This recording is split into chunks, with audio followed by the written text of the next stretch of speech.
102.7 WMOM, 745, 15 before the top of the hour. Welcome to it. It's the morning show here on Mom FM. Chris with you. And so in the studio with us, we have Coach Cary. Good morning to you, sir, and thanks for coming in this morning. Good morning. Thanks for having us Absolutely. this morning. Absolutely. We're going to be talking about the robotics team, in particular the OBOTs, but we also are going to be talking about some of the other teams. Middle school has a team, elementary has a team, so we'll be chatting about that. And a fundraiser that's taking place this Saturday that people can take part in. We also want to welcome to the studio Olivia and as well Ashley. Welcome to Mom FM here. And thanks for coming in. You ready to, you're not going to be shy, right? No. All right, that's a plus. So we want to make sure that we welcome all of you to the studio. Let's talk about the OBOTs and a little bit, Cary, if you don't mind, so we can kind of plant down the foundation, a little bit of the history of the robotics team at Ludington High School. And did it start at the high school level and then just kind of spread to the middle school and elementary? What's that progression like, if you don't mind? So Cary Shineldecker started the robotics program in 2018, and she started it with the high school team and the middle school team, and now it's grown into two middle school teams, the high school team, and a elementary team.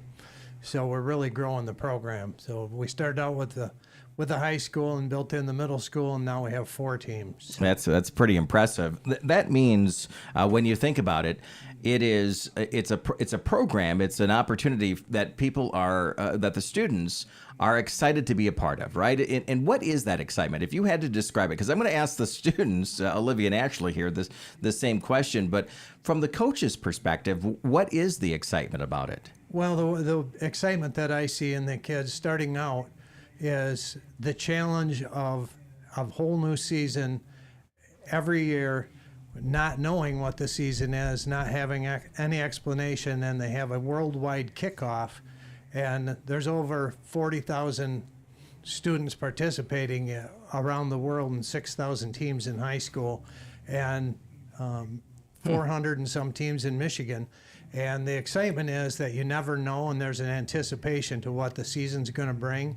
And so at the same time, all around the world, whatever challenge it is unveiled. Mm-hmm. And then everyone learns it at the same time. And then 8 weeks later, 7 weeks later, competition starts. Okay. So everyone has the same timeline to get things ready.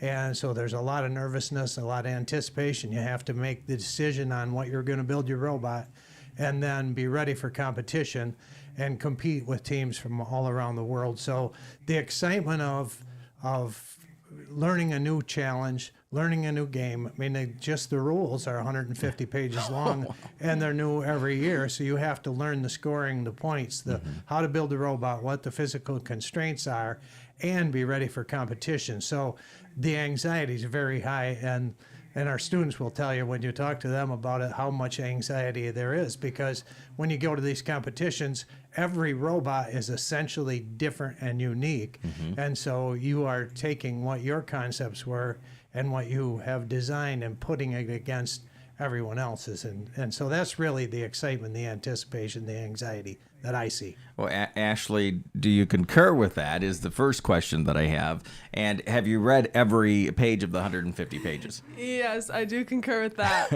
I put in a lot of work this season. I put in over 200 hours from like January to the second week of April. So it's definitely really rewarding to be able to work that hard and then see it pay off at competition. And I also have definitely read all of the 150 pages because I also drive the robot at competition. So it's really important for me to know what I'm allowed to do and not foul. So yeah, absolutely. Yeah. And I want to for the viewers and the listeners as well, because it can be very technical, but it's a sport in itself too, because there is faults that happen. There is obviously a lot of rules in it. You can lose points and gain points. Olivia, is that a good way to describe the sport or the competitions? Yeah, it's a lot like a sport. sort of in every year that it's 3 robots against 3 robots, but one year you'll be playing basketball and the next year it's baseball. It changes all the time.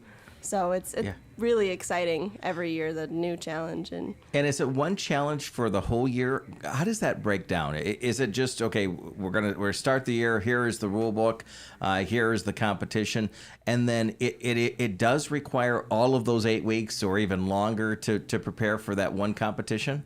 Yeah, it does. It's exactly like that. So we get our game, we get our 150 pages of rules, and we study those for 6 to 8 weeks, and then we head off to competition and start competing against other robots with other robots. Yeah. And Ashley, as the driver, is there, okay, well, I have to ask this before I ask the next question. Is there a lot of backseat drivers on the team? So you're driving that, and you've got all of your teammates, like, trying to make sure that you go where you're supposed to go?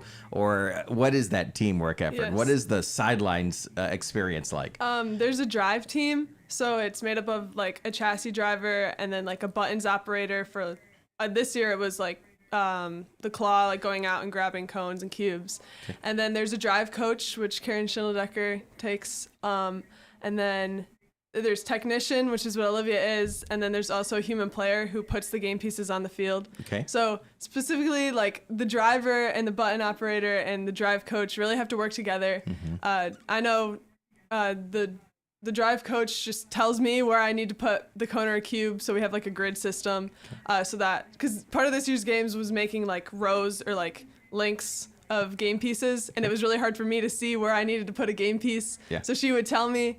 So it's a lot of teamwork. We work a lot on communication. All right. So the backseat drivers, in the sense, is a good thing for you, because it's a teamwork effort. You mentioned something as well, and I don't want to stereotype here, but I would like to explore this. Is that you said she helps us. The two of you are here. Olivia and Ashley are in the studio. There probably is, before somebody dives into robotics and such, the stereotype that it might just lean guys, techie, so and so forth. But that's not the fact. That's not true, is it? That's not the case. Last year, our whole drive team was girls. Okay.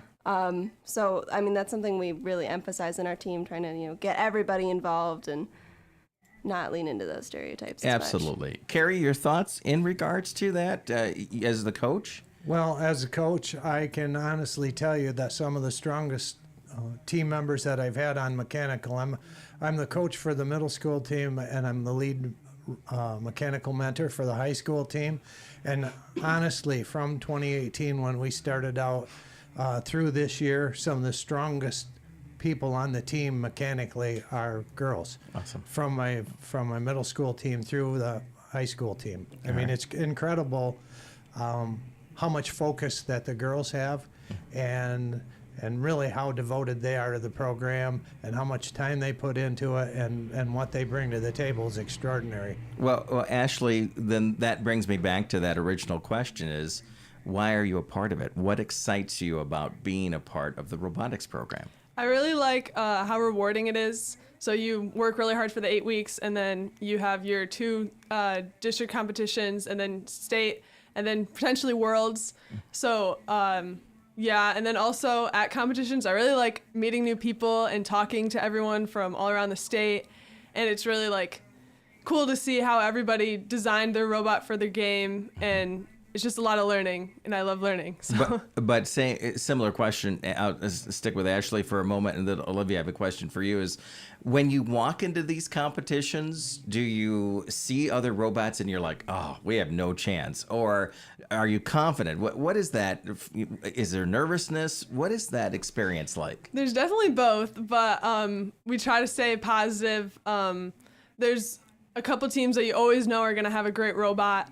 But you know that maybe you'll get on alliance with them during qualification matches, and the setup is pretty fair.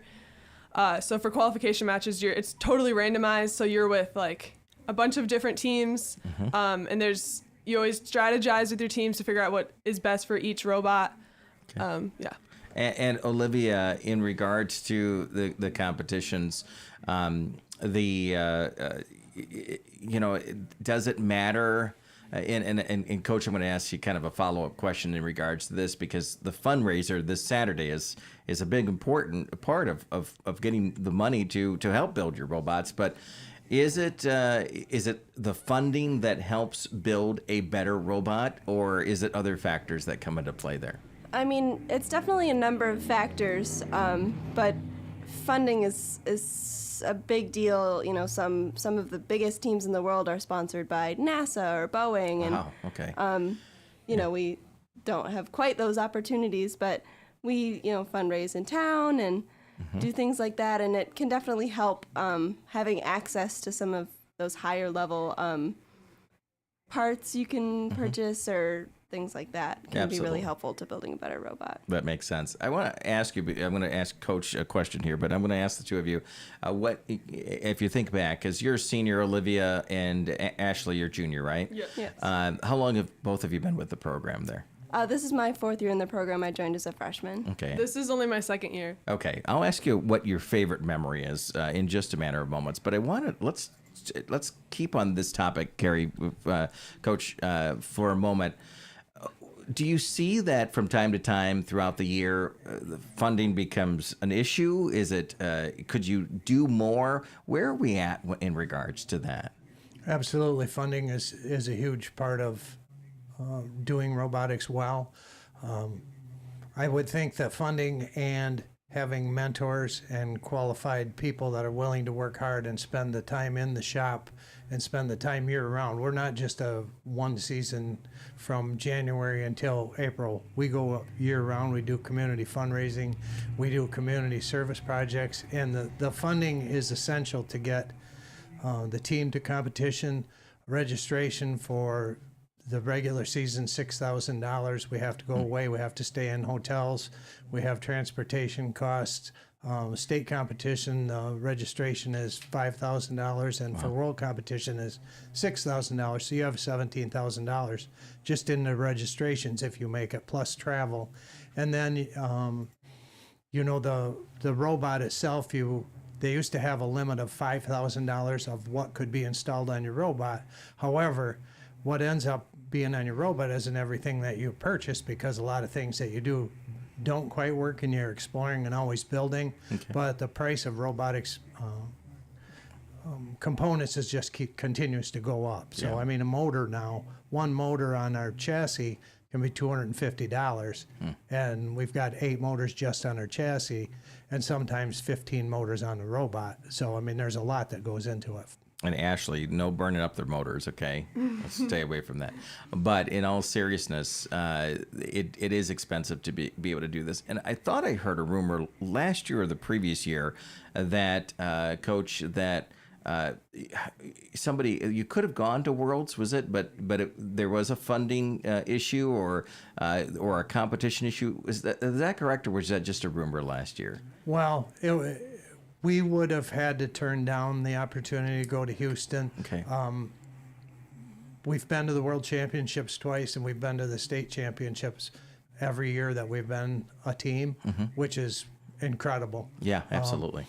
But yeah, if we would have qualified last year, we didn't have the money. And truthfully, if we'd have qualified this year, I think we'd have probably got there somehow, but we certainly don't have the money in the account to get there. All right. Well, let's ask the question I wanted to ask to Olivia and to Ashley, and then let's talk about the fundraiser for this weekend. Olivia, you're 4 years into this. Obviously, now we have a middle school team. We have an elementary team. There must be some memories that have kept you doing this year after year. Yeah, so I mean, there's just so many. It's hard to pick one, but I think my all-time favorite memory has to be my freshman year. Was the COVID year, so we only got to go to one competition. But the one competition we got to go to, we won, and it's the only competition we've placed in all of them, lots of them, and been in the finals in lots of them. But we've only ever won one competition, and that was that year, and it was just so exciting. And I was still pretty new to it, and it was just really an incredible introduction into the sport and the team. And That's pretty everything. cool. Yeah, absolutely. Ashley, same question. What inspires you to keep going on in this program? My favorite memory is from this year at our Traverse City competition, the third week into competition season. We went undefeated in all of our qualification matches. So then we were ranked number 1. We were top alliance captain, which is a huge achievement. And it was just really cool to be at the top. Yeah, absolutely.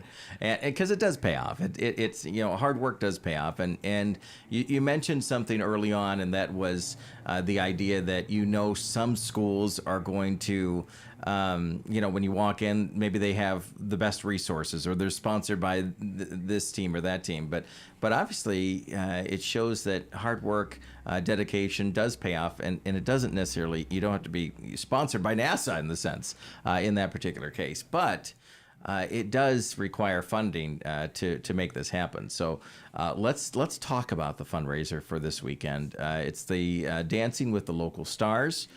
Lincoln Hills Golf Club. It's taking place 6:30 to 9:30 p.m. And there's 5 couples that are going to be dancing. It's going to be raising funds for this. And Ashley, if you've heard, or if you haven't heard yet, Pennies from Heaven is going to match it. This could be $100,000 fundraiser for the OBOTs and the robotics team in general at all levels. How do you feel about that? Really excited. $100,000 would definitely be a lot of money and would work very much towards us being able to get a lot of resources and go to all of our competitions. It's a lot of money. It is, absolutely, and I think it would put you in that spot where you're looking to advance there as much as possible. Coach, even just a little bit. I don't know if the $100,000 will happen, or 90 or 80 or whatever, but if with that $50,000 match, that could put a huge opportunity ahead of these students, right? Oh, absolutely. If you take a look at what it costs to run the whole program and to get all the students and the team to competitions, and one thing that the girls started to talk about was at the competitions, there were 40 teams on 40 teams. At state, there's 160 teams. At Worlds, there's 608 teams. So it takes an incredible amount of money. Just to clear the record, I will not be dancing. I don't think we could raise much money if Cary was out there dancing and shaking a leg. But it would be nice to have that contingency fund set aside, so if we qualified to Worlds, it's not that we qualify and couldn't make it. Mm-hmm. I don't know. We spend the money like it's our own money. Every dime that comes in from the community, we're very, very frugal with. Mm-hmm. We don't waste it. We reuse motors. We reuse robot components, and we really are entrusted with money from the support from the community, and we take that very seriously. But this could be a game changer for us. I hope it is. It's this Saturday, April 29th. There's still tickets available. You can purchase those. We have a link on our Facebook page and our YouTube channel for that. So swing on over and purchase your tickets. You can also, by the way, there's information right at that link to pay $1 a vote in regards to the couples that are dancing, and you want to make sure that you follow up on that information. Pennies from Heaven is interested in matching up to $50,000, and we should come together to be a part of this event. Olivia, what would you say as we wrap up this morning? Because I think you got to get to school, right? And we're going to get you to school. Hopefully, Coach will write her and both of them a tardy note. But Olivia, what would you say to the community? Because let me set up this question a little bit. I had a conversation off the air with somebody the other day, and they said, it might be tough for them to raise money because a lot of people don't understand what the program is all about. That was the conversation that I had. What would you say to the community to help encourage them to support the robotics program?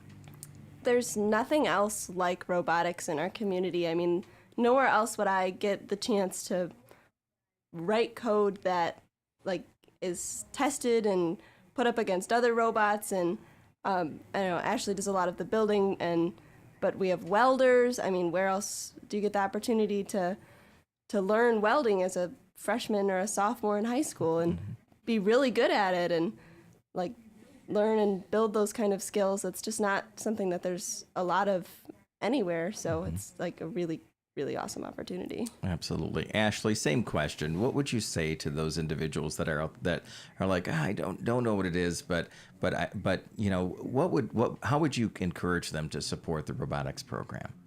I would have to agree with Olivia that it's really, really broad. People think that you just only like really smart people do robotics, but that's not true. There's a lot of other things you can do other than programming. I know for me, I'd work more on like building things. There's a scouting team to scout other teams, marketing, getting sponsors and fundraisers, or just being a part of the team and going to competitions.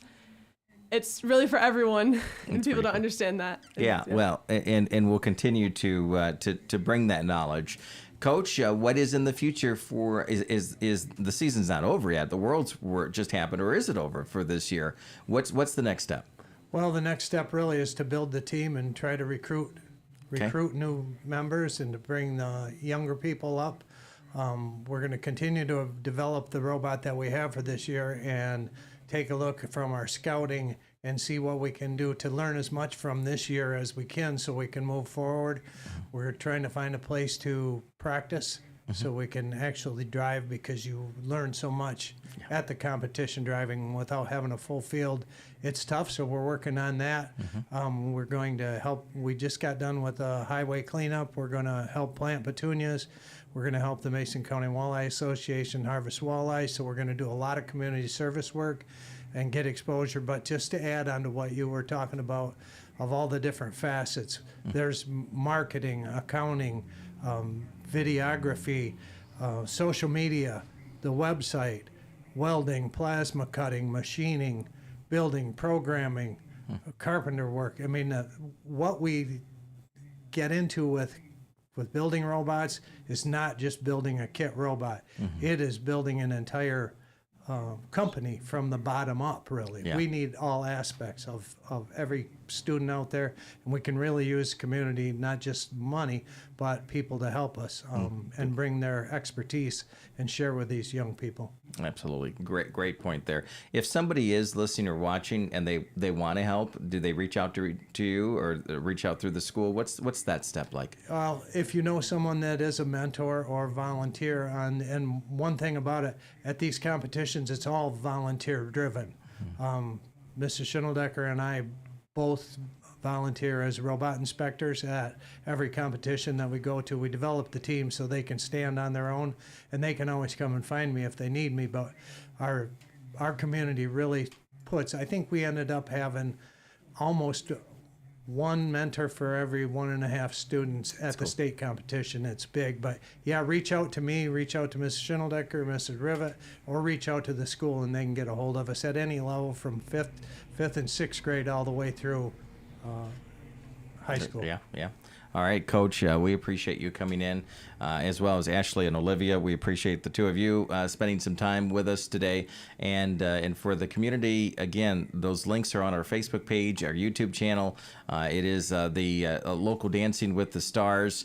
Let's help them and see if we can get up to that 100% match from Pennies from Heaven, and see what the next year has in store. Olivia, Ashley, thanks for coming in this morning. Thank you. Thank you for having Absolutely, us. you got it. And Coach Cary, thanks so much for taking some time with us, and good luck on the recruitment and the program as it goes forward. Well, I appreciate you having us in, and appreciate the community support. It's huge, and I just urge everyone to get out there and help us with this fundraiser. All right, let's make it happen. It is 8:09 now on 102.7 Mom FM. And again, links on our Facebook page or YouTube channel. And as Coach said, let's make it happen. It is your station playing your hit music. Coming up, the news and weather. Plus, we'll kick things off with Megan Trainor on 102.7. It is Mom FM. Thanks for making us number one.